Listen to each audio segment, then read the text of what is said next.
محترم و معزز سامعین کرام، یہ سورہ بقرہ کی آیت نمبر 145 ہے۔ اس آیت کریمہ میں اللہ رب العزت نے یہود و نصارہ کے ضد و عناد کا تذکرہ کیا ہے۔ ویسے تو گزشتہ آیت کریمہ میں اللہ رب العزت نے یہودیوں کے ضد و عناد کا تذکرہ بار بار کیا۔ ان کی نافرمانیوں کے تذکرے ہوئے، ان کی ناشکری کا تذکرہ ہوا، ان کی دشمنیوں کا تذکرہ ہوا، اور ان کی احمقانہ حرکتوں کا تذکرہ ہوا۔ انہی میں سے بھی ایک تذکرہ ہے جس کو اللہ رب العزت نے اس آیت کریمہ کی سورہ بقرہ کی آیت نمبر 145 میں بیان کیا ہے۔ آیت کریمہ اور اس کا ترجمہ سنیں۔ اللہ رب العزت فرماتے ہیں وَلَئِنِ اتَّبَعْتَ وَلَئِنْ أَتَيْتَ الَّذِينَ أُوتُوا الْكِتَابَ بِكُلِّ آيَةٍ مَا تَبِعُوا قِبْلَتَكَ، اور جن لوگوں کو کتاب دی گئی اگر آپ ان کے پاس تمام دلیلیں لے آئیں تب بھی آپ کے قبلے کا اتباع نہ کریں گے۔ جن کو کتاب دی گئی، اس سے کون مراد ہے؟ اس سے یہود اور نصارہ مراد ہے۔ اہل کتاب یعنی جنہیں آسمانی کتاب ملی، جن کو کتاب دی گئی، کسی کو تورات ملی، زبور، انجیل اور دیگر آسمانی صحیفے جو حضرات انبیاء علیہم السلام پر نازل ہوتے تھے۔ حضرات انبیاء علیہم السلام اپنی اپنی قوموں کو پڑھ کر سنایا کرتے تھے۔ تو وَلَئِنْ أَتَيْتَ الَّذِينَ أُوتُوا الْكِتَابَ، جن لوگوں کو کتاب دی گئی وہ لوگ مَا تَبِعُوا قِبْلَتَكَ، آپ چاہیں ان کے سامنے جتنی دلیلیں رکھ دیں، جتنی قرآنی آیتیں پڑھ کر آپ ان کو سنا دیں، لیکن یہ آپ کے قبلے کو ماننے والے نہیں ہیں۔ وَمَا أَنْتَ بِتَابِعٍ قِبْلَتَهُمْ، اور نہ آپ ان کے قبلے کا اتباع کرنے والے ہیں۔ وَمَا بَعْضُهُمْ بِتَابِعٍ قِبْلَةَ بَعْضٍ، اور نہ وہ آپس میں ایک دوسرے کے قبلے کا اتباع کرنے والے ہیں۔ وَلَئِنِ اتَّبَعْتَ أَهْوَاءَهُمْ مِنْ بَعْدِ مَا جَاءَكَ مِنَ الْعِلْمِ، اور البتہ اگر آپ نے اس کے بعد کہ آپ کے پاس علم آ چکا ہے ان کی خواہشوں کا اتباع کیا، اِنَّكَ إِذًا لَّمِنَ الظَّالِمِينَ، تو بے شک آپ اس وقت یقیناً ظلم کرنے والوں میں سے ہوں گے۔ یہ آیت اور آیت کریمہ کا ترجمہ ہے۔ اب بزرگ دوستو، اس آیت کریمہ کو آپ سمجھنے کی کوشش کریں۔ دیکھو، یہود و نصارہ اہل کتاب ہیں۔ حضور اقدس صلی اللہ علیہ وسلم جب نبی بن کر آئے تو اللہ کے نبی صلی اللہ علیہ وسلم نے اپنے نبوت و رسالت کی اور احکامات الہیہ کی دعوت سب کو دی، چاہے یہود ہو، نصارہ ہو، مشرک ہو، کافر ہو، بت پرست ہو، سب کو دی۔ انہی احکامات شرعیہ میں ایک اہم حکم تھا قبلے کی طرف رخ کر کے نماز پڑھنا، اور ان 4 جہتوں میں ایک جہت کو اپنا قبلہ بنانا۔ تو قرآن مقدس میں اللہ رب العزت نے کعبۃ اللہ کو قبلہ بنانے کا حکم دیا کہ خانہ کعبۃ اللہ کو اپنا قبلہ بناؤ۔ ہم نے بنایا ہے، اپنی نمازیں ہماری قبلے کی طرف ہوتی ہیں۔ تو یہود و نصارہ جو تھے، انہوں نے حضور اقدس صلی اللہ علیہ وسلم کے اس حکم کی مخالفت کی۔ حکم کی مخالفت اس وجہ سے نہیں کی کہ دلیل کی وجہ سے ہمیں یہ خانہ کعبہ کا قبلہ ہونا سمجھ میں نہیں آ رہا، اس وجہ سے نہیں کی، بلکہ خانہ کعبہ کے قبلے کو اپنی ضد کی وجہ سے نہیں مان رہے، اپنی حد درمی کی وجہ سے نہیں مان رہے، اپنی دشمنی کی وجہ سے نہیں مان رہے۔ ورنہ تو یہودیوں کو بھی اس بات کا یقین تھا کہ حضور اقدس صلی اللہ علیہ وسلم جو خانہ کعبہ کو قبلہ بنانے کا جو حکم دے رہے وہ صحیح دے رہے، اور یہ حق ہے، یہ الحق من ربک، یہ آپ کے رب کی طرف سے یہ حق بات ہے۔ یہ یہودیوں کو بھی معلوم تھا کہ ہمارا اصل قبلہ خانہ کعبہ ہی ہے، اس لیے کہ خانہ کعبہ ملت ابراہیمی کا قبلہ ہے۔ اور حضرت ابراہیم علیہ السلام کون ہے؟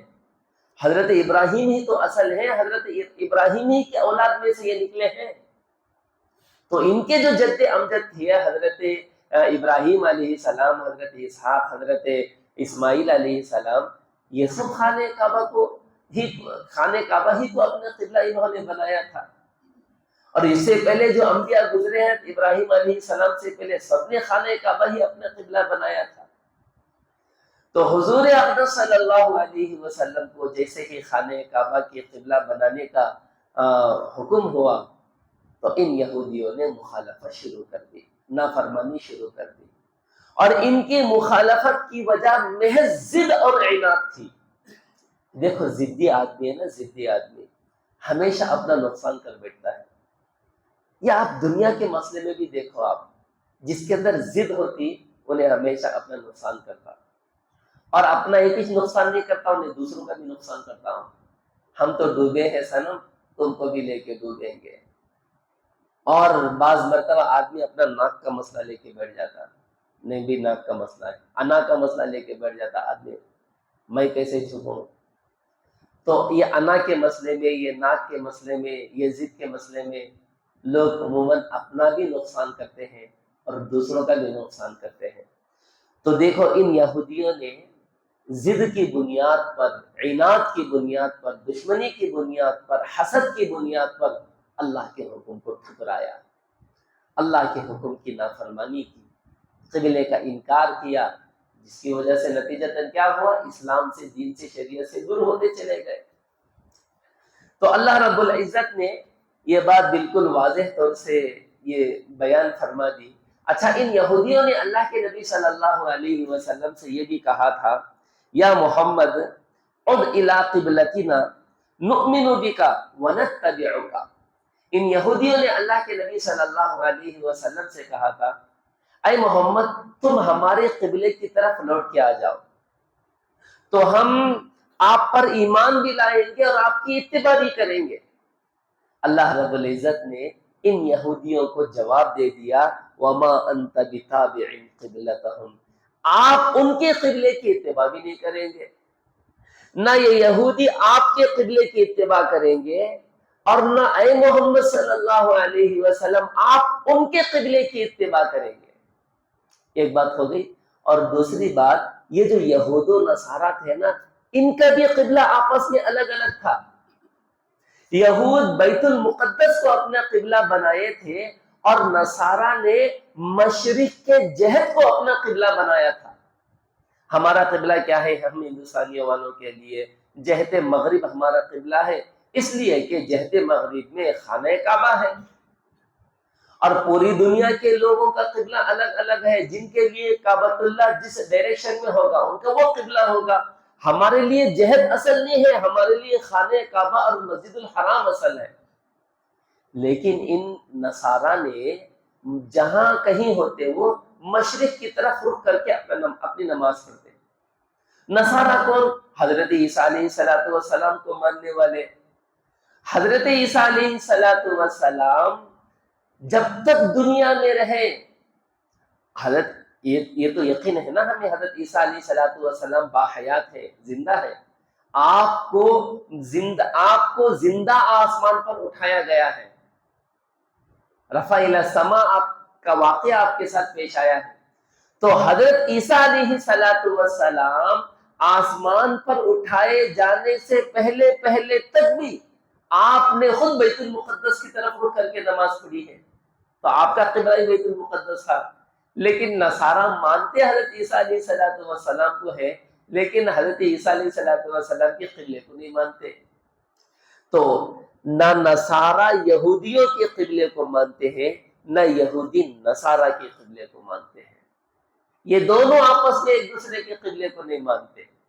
تو اللہ رب العزت نے اسی کو فرمایا، وَمَا بَعْضُهُمْ بِتَابِعٍ قِبْلَةَ بَعْضٍ، نہ ان میں کے بعض دوسرے کے قبلے کا اتباع کرنے والے، نہ یہود نصارہ کے قبلے کو مانیں گے، نہ نصارہ یہود کے قبلے کو مانیں گے، اور نہ یہ دونوں مسلمانوں کے قبلے کو مانیں گے، حالانکہ یہ دونوں بھی اہل کتاب ہیں، آسمانی کتابوں پر یقین رکھنے والے تھے۔ آگے بزرگوں دوستوں، یہ ایک بات بفرض محال، اللہ کے نبی صلی اللہ علیہ وسلم سے تو یہ خطاب ہے، لیکن یہ پیغام امت کو دینا ہے۔ قرآن مقدس میں بعض آیات ایسی ہیں کہ اللہ رب العزت نے حضور اقدس صلی اللہ علیہ وسلم کو تو مخاطب کیا، لیکن حقیقتاً اس کے مخاطب عام انسان ہے، قیامت تک آنے والی انسانیت ہے۔ جیسے دیکھو آیت کریمہ کا یہ حصہ ہے، دیکھو اللہ رب العزت نے اس میں فرمایا وَلَئِنِ اتَّبَعْتَ أَهْوَاءَهُمْ مِنْ بَعْدِ مَا جَاءَكَ مِنَ الْعِلْمِ، اور البتہ اگر آپ نے اس کے بعد کہ آپ کے پاس علم آ چکا ان کے خواہشوں کی اتباع کیا۔ حضور پاک صلی اللہ علیہ وسلم کیسے ان کے خواہشوں کی اتباع کر سکتے ہیں؟ یہ بات بفرض محال ہے، اور حضور پاک صلی اللہ علیہ وسلم کو مخاطب کر کے ہم کو یہ کہنا ہے اگر تم نے ان یہودیوں کی خواہشوں کی اتباع کی، ہم انسانوں سے یہ مخاطب ہیں، ہم انسانوں کو یہ پیغام ہے، حضور پاک صلی اللہ علیہ وسلم تو صرف مخاطب ہے، حضور کو مخاطب کر کے قیامت تک آنے والی انسانیت کو یہ بات کہنی ہے اگر تم نے یہودیوں کی خواہشوں کی اتباع کی، ان کے خواہشوں کی پیروی کی، انک اذا لمن الظالمین، تو بے شک آپ اس وقت یقیناً ظلم کرنے والوں میں سے ہو جائیں گے، تو بڑے ظالم بن جائیں گے۔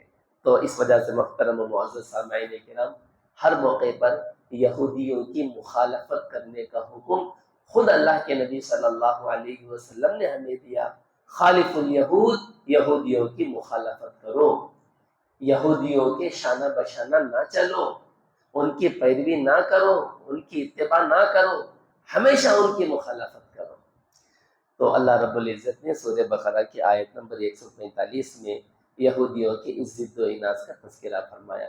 اللہ رب العزت سے دعا ہے اللہ جل شانہ ہمیں عمل کی توفیق عطا فرمائے، یقین صادق عطا فرمائے، حضور اقدس صلی اللہ علیہ وسلم کی شریعت طیبہ پر بصیرت اور آپ کی شریعت پر اتباع کرنے کی توفیق عطا فرمائے۔ سبحان اللہ و بحمدہ، سبحانک اللہم و بحمدک، ونشہد ان لا الہ الا انت نستغفرک ونتوب الیک۔